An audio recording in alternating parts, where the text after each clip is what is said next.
An unsettling question has been dominating the US presidential race. Is Donald Trump a fascist, with some comparing him to Nazi Adolf Hitler?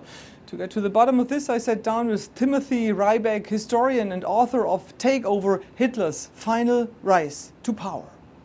There's a huge debate here in the United States whether it is correct to call Donald Trump or compare Donald Trump with Adolf Hitler. What do you say to that? I would actually say that we're seeing fascistic tendencies. I think there are fascistic postures, but I don't know if I would go as far to identify someone specifically as a fascist, but I'm speaking as a historian who understands when you say fascist, I do immediately think of Mussolini, I think of Hitler, self-identified fascist.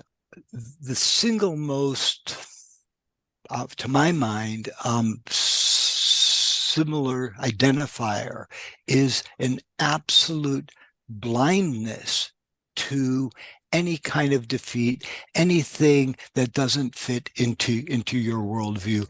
Adolf Hitler was astonishing when you look at the granular level, the course of his political career. He went from one catastrophe to another, from one defeat to another, and he called the worst defeats. He proclaimed them as victory. He ran in the presidential election of 1932. He lost by 6 million votes, and you know what he did? He claimed election fraud, and he went to court to have the election results overturned. The judge threw him out on his ear. He says, there may have been some irregularities and inconsistencies, but not in the dimension of that, of 6 million votes. One of the big differences, I would say, is that Donald Trump is polling numbers that Adolf Hitler could never have dreamed of, or could only have dreamed of. In an open and free election, the best Hitler ever did was in July of 1932 with 37%. That was his high watermark. We're looking at Trump polling around 50% now, and we'll know better next Tuesday. What else do you see in him with a fascist tendency? Trump did say he would be dictator for one day on day one. And he identifies that as a modality for governance and rule, which we've known for millennia, the authoritarian rulers. And, Hitler definitely embraced that. And I think Trump's embrace of that authoritarian rule, the vengeance, all of that is the most unsettling part of it. But I think this inherent view that democratic processes are not the best way to run a country is certainly, unquestionably, a key fascistic trait. Hitler himself declared that he vowed to destroy democracy through democratic process. He had to appear in court as a witness at a trial in September 1930, and Hitler basically said this to the judge, that he was out to destroy democracy through democratic process. The judge said so, but through constitutional processes. Hitler gave a one-word answer, jawohl. And I think one of the most astonishing things was watching him dissemble this democratic republic, piece by piece, very systematically, in a very skilled and cunning way. Do you think that this is one of the biggest fears with the Trump administration, that he really will undermine the democratic structure here in the United States? I personally am concerned. We do have guardrails. I've studied, as have many scholars, the guardrails that existed for the Weimar Republic, but it's how these constitutional protections can be protected, how resilient they can be against a determined autocrat. What I will remind you is that Adolf Hitler came to power in 1933. Joseph Goebbels said, once we're in office, he said, they're going to have to drag us out as corpses. And in April of 1945, that's exactly what happened. It was the only way they ended that government. What What's interesting is that the Weimar Constitution remained in place throughout the entire Third Reich. I mean, the basis of governance was the Weimar Constitution. It was suspended, but it still existed. And so I think for the U.S. Constitution, for all the protections that are there, it's only as strong, it's only as resilient as the people who are there to protect it. One of the most worrying for me is, Hitler said that once he was in office, heads would roll, a verbatim quote of Adolf Hitler. Trump didn't say that, but he did say, bring out the guillotine. And I do think this notion of vengeance against political opponents is unsettling, because there are various instruments of government for applying that kind of vengeance. The other thing the thing I might add to this was Hitler was ridiculed throughout his entire political. He was considered a buffoon.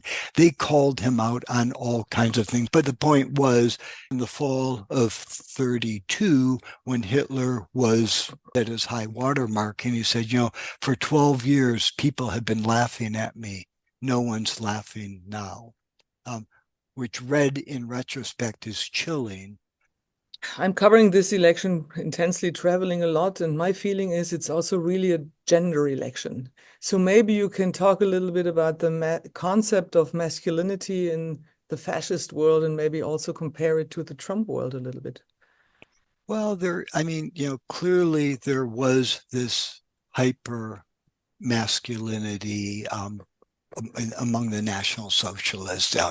Mussolini studying we did, even Hitler with his presence and the people he surrounded himself with. There is a clear element to that, but clearly that's playing a role in this current election. You look at the Republican candidate, you look at the vice presidential candidate, you listen to the remarks that are being made. But oddly enough, Adolf Hitler polled very well among women in Germany at the time. And I don't know if it's change of attitude, second and third wave feminism have changed it, but Hitler did very well with it among women, with the electorates, and sometimes was polling better among women than among men. Maybe you can talk a little bit about the importance of free press, of media.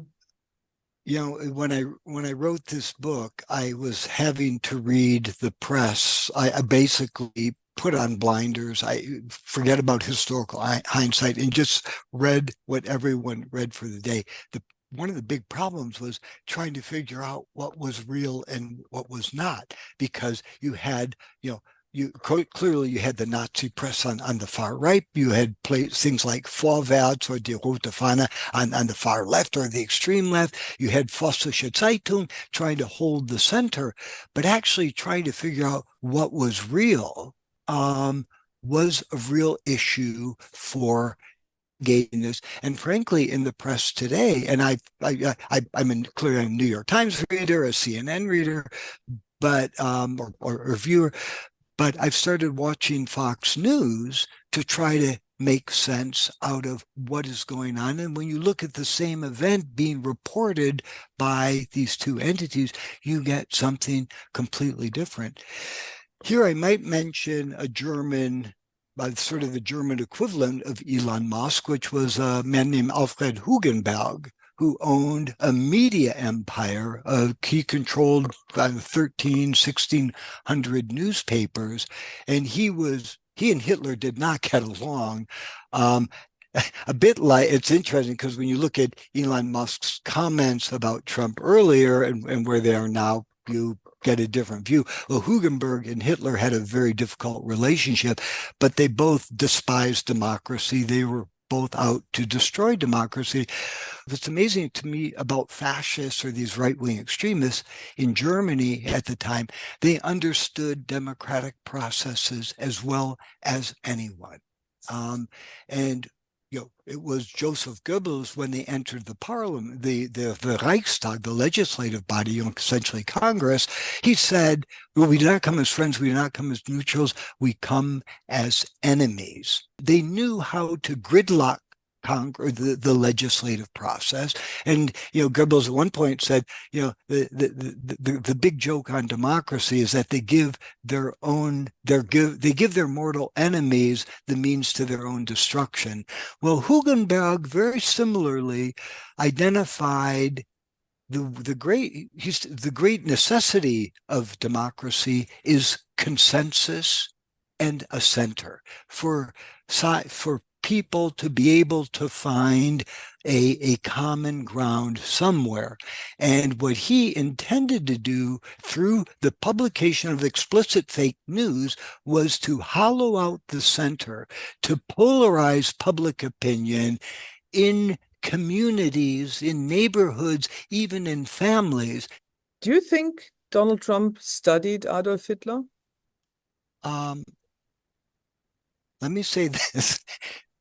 No, I think, and I'll tell you why. Donald Trump said he wished he had generals like Adolf Hitler. I promise you, Trump does not want generals like Adolf Hitler because he would have understood the Stauffenberg plot, the extreme thing where Hitler's generals tried to blow him up. And in fact, the absolute disdain among so many generals, and especially the traditional military class in Germany, were absolutely appalled by this man. So I think what Trump does is, he picks up bits and pieces. I don't think he's ever studied the man. According to Vanity Fair, he did keep a copy of Hitler's speeches. That wouldn't surprise me. I think he understood Hitler's rhetoric and his speeches very well. The Weimar Republic wasn't that old compared to the United States. Is the United States better equipped to fight attacks and to be overturned as the Weimar Republic has been? Peter Gay, who once said, the Weimar Republic died twice. It was murdered and it committed suicide. We all know who committed the murder. That was clear. But the state suicide by a constitutional democracy is a much more complicated process. And there, it really comes down to the electorate, to the voters. And if there's anything, look, we live in a country protected by First Amendment rights, freedom of speech. Donald Trump has the right to say within limits anything that he wishes, as appalling as it might be to me. What I don't understand is that 50% of the Americans, or close to 50%, possibly 51%, we'll see, are willing to embrace this. This is going back to the Hitler-Trump comparison. They laid out their agenda for everyone to see. Adolf Hitler was one of the few politicians who kept his campaign promises to a horrific degree.